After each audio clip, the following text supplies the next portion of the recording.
¿Qué es la percepción? Es la impresión del mundo exterior que alcanzamos por medio de nuestros sentidos. Es una interpretación de las sensaciones. La percepción que percibimos cada persona es diferente, ya que hay aspectos objetivos, formas y colores reales que nos llegan del exterior y aspectos subjetivos que dependen de nuestras creencias, conocimientos y estados de ánimo. Unos ejemplos que les puedo dar serían estos, como son 6.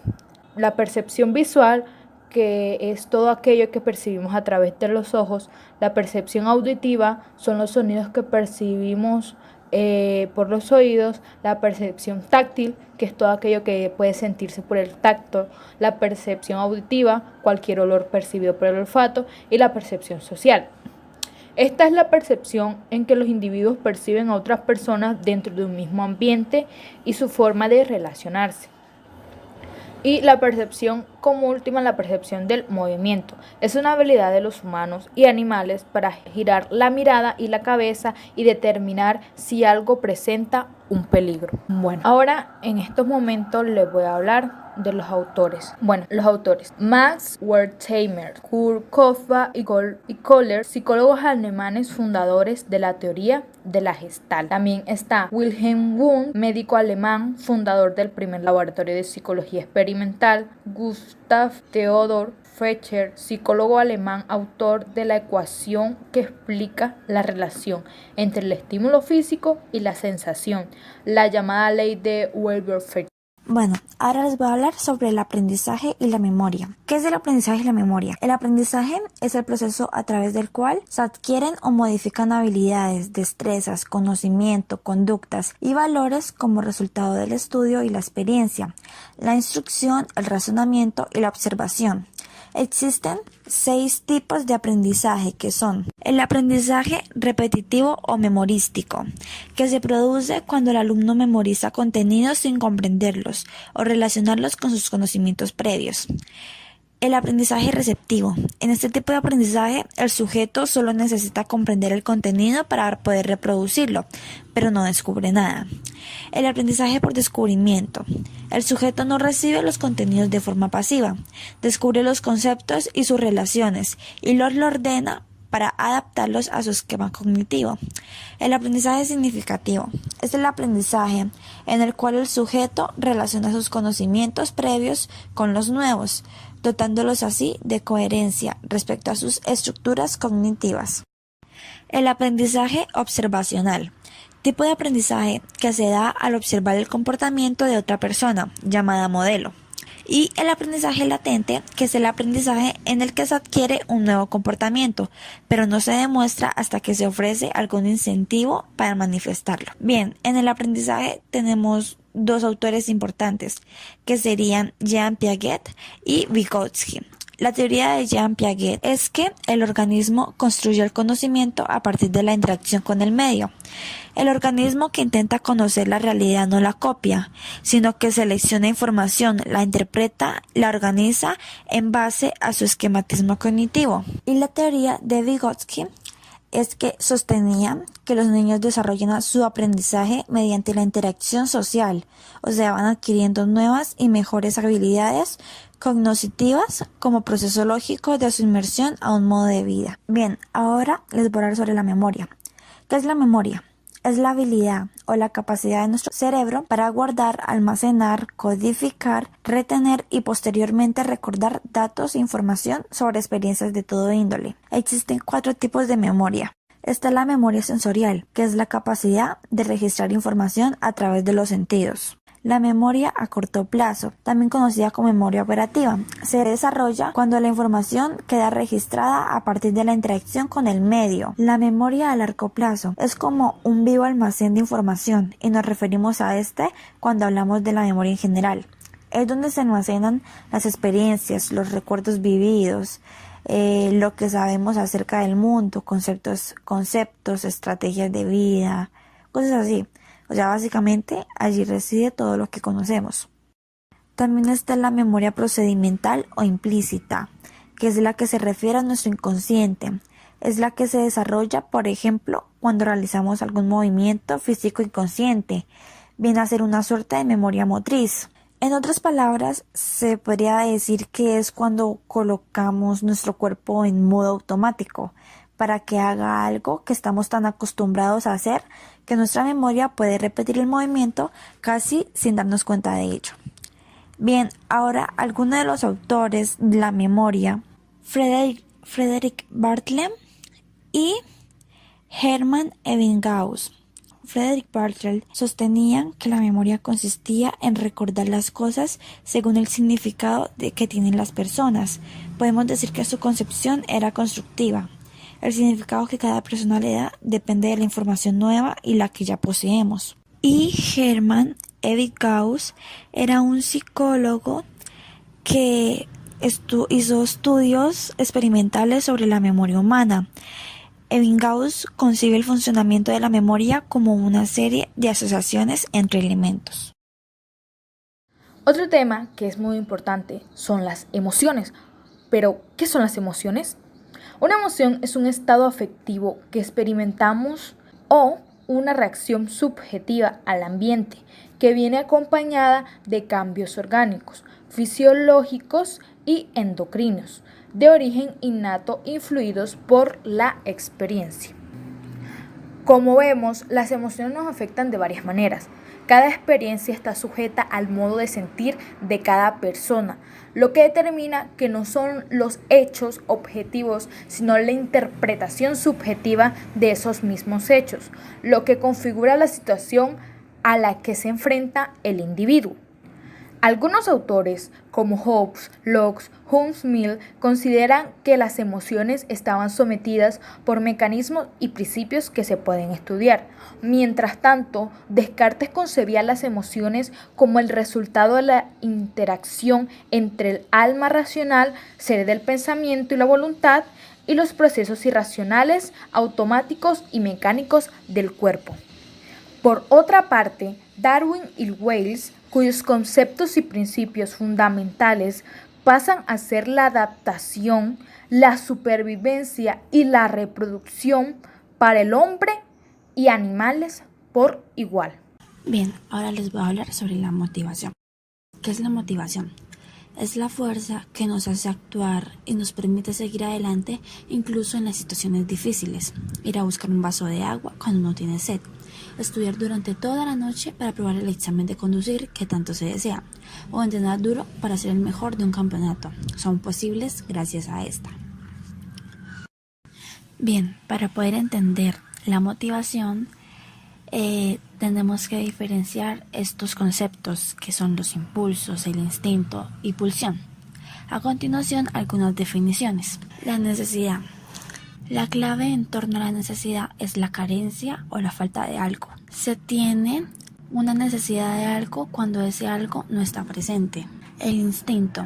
Cuando pensamos en la palabra instinto, seguramente viene a la mente una idea de acción natural en el individuo o un animal. Pensamos en los instintos de supervivencia. Por ejemplo, un animal caza por instinto para obtener el alimento. Claramente no hay una intención de maldad en él al cazar. El impulso es aquello que nace de una emoción. Es decir, una acción determinada se lleva a cabo por impulso cuando existe una emoción fuerte o violenta. La pulsión se considera como la manifestación psicológica de una situación de privación, carestia o necesidad biológica. Esto querría decir que la pulsión, desde su punto de vista, es aquello que impulsa a actuar desde la falta evidente. Y por último, la activación y dirección.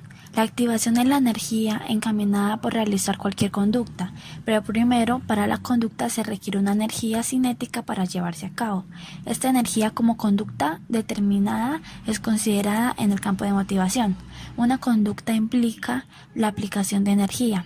Se requiere de la presencia de la conducta para que se reconsidere de una conducta motivada. La dirección es por donde va la conducta, es la relación de los cambios de la conducta. Bien, existen dos fuentes de motivación, que son las fuentes internas y las externas. Las fuentes internas, como mismo dice en la palabra, están relacionadas con cuestiones genéticas de la historia de vida del sujeto, así como una gran variedad de factores psicológicos o psiquiátricos. Es decir, es donde promueve del sujeto mismo. Y las fuentes externas están relacionadas con estímulos o incentivos que se encuentran en el ambiente y que por sí mismos son llamativos para el sujeto y por lo mismo motivan la conducta de un sujeto. Bien, ahora les voy a hablar sobre la postura de Dekker sobre la motivación. Dekker da una amplia explicación desde la aparición del estímulo que es importante para la movilización de un sujeto. Esta postura se divide en 3 fases. La primera es el objetivo que se plantea alcanzar. La segunda son las acciones que lleva a cabo para su consecuencia y finalmente el resultado, ya sea un cumplimiento o un fracaso. Vamos a explicarles cada una de estos pasos. Primero, elección del objetivo. El sujeto tiene que decir cuál es el objetivo o la meta a perseguir, para que posteriormente se dedique un nivel de energía a la consecuencia de esta meta. Es importante el estímulo que cause la activación. El segundo, dinamismo conductual. Emprender las acciones y determinadas para alcanzar el objetivo. Esto a partir del móvil y del incentivo seleccionado. Y por último, la finalización o control sobre la acción realizada. Una vez que se ha llevado a cabo una serie de acciones dirigidas a una meta, es necesario que el sujeto voltee hacia los resultados obtenidos. Evalúe si las acciones que realizó fueron suficientes para alcanzar la meta planeada. Estos temas de los cuales les voy a hablar a continuación son muy importantes. ¿Pero cuáles son estos temas? Bueno, el lenguaje y el pensamiento. ¿Pero qué es el lenguaje y qué es el pensamiento? El lenguaje puede entenderse como la capacidad humana de utilizar un sistema de signos escritos u orales para establecer algún tipo de comunicación con uno o varios individuos. ¿Y qué es el pensamiento? El pensamiento es la operación intelectual del carácter individual que se produce a partir de procesos de la razón. Algunos autores, como son Jean Piaget y Vygotsky, hablaban sobre el lenguaje y el pensamiento. Jean Piaget, o la teoría cognitiva de Jean Piaget, se basa en que el lenguaje está subordinado al pensamiento y se encuadra dentro de la teoría de tipo inanista. La adquisición del lenguaje debe ser a factores biológicos y no culturales. Por otro lado, Vygotsky pone más énfasis en la cultura y cómo ésta afecta el desarrollo cognitivo, contrario a Piaget y la concepción de unas etapas universales del desarrollo cognitivo y su proceso secuencial. Vygotsky nunca hace referencia a estas etapas del desarrollo evolutivo. Ahora les voy a hablar sobre la inteligencia y la creatividad. ¿Qué es la inteligencia? La inteligencia es la capacidad cognitiva y el conjunto de funciones cognitivas como la memoria, la asociación y la razón. Existen 12 tipos de inteligencia. Está la inteligencia lingüística, la inteligencia lógico-matemática, la inteligencia espacial, la inteligencia musical, la inteligencia corporal y sinestésica, la inteligencia intrapersonal, la inteligencia interpersonal, la inteligencia emocional, la inteligencia naturalista, la inteligencia existencial, la inteligencia creativa y la inteligencia colaborativa. Ahora les voy a hablar sobre 2 teorías sobre la inteligencia. Está la teoría bifactorial de Spearman, que defendía que todas las habilidades intelectuales humanas tienen un factor común o general que es hereditario y que se mantiene a través del tiempo llamado factor G, así como la existencia de otro factor de habilidades intelectuales específicas que presenta cada sujeto ante una determinada habilidad, llamado factor S, y que puede ser modificado a través del aprendizaje. La inteligencia general provoca un efecto en las pruebas determinado en base al factor G, y el sector S estaba definido por las exigencias particulares de la tarea concreta. También está la teoría de las inteligencias múltiples de Gardner, que definió la inteligencia como la capacidad que las personas tenemos para solucionar los problemas cotidianos a los que nos vamos enfrentando, tratándose de una destreza marcada genéticamente pero que puede desarrollarse y potenciarse gracias al aprendizaje, a nuestro ambiente, a nuestra educación, así como a nuestras experiencias. Ahora les voy a hablar sobre la creatividad. ¿Qué es la creatividad? La creatividad es la capacidad o habilidad del ser humano para inventar o crear cosas que pueden ser objetos físicos, ideas, representaciones o simplemente fantasías. Existen 6 tipos de creatividad: la plástica, la fluente, la filosófica, la científica, la inventiva y la social. Bueno, otro tema es la personalidad y la conciencia. Pero, ¿qué es la personalidad y qué es la conciencia? La personalidad, entendida como el conjunto relativamente estable de tendencias y patrones de pensamiento, procesamiento de la información y comportamiento que cada uno de nosotros manifiesta a lo largo de la vida. ¿Y qué es la conciencia? La conciencia es la cualidad o el estado del conocimiento de objetos externos o de algún interno a uno mismo. Desde Descartes y Locke, varios filósofos lucharon por comprender la naturaleza de la conciencia y aislar sus prioridades esenciales.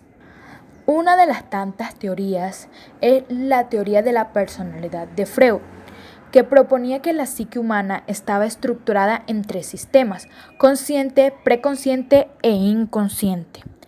Para Sigmund Freud, el comportamiento y la personalidad están vinculadas a la existencia de impulsos que necesitamos para llevar a la práctica y el conflicto que supone esta necesidad y la limitación que la realidad supone para su cumplimiento.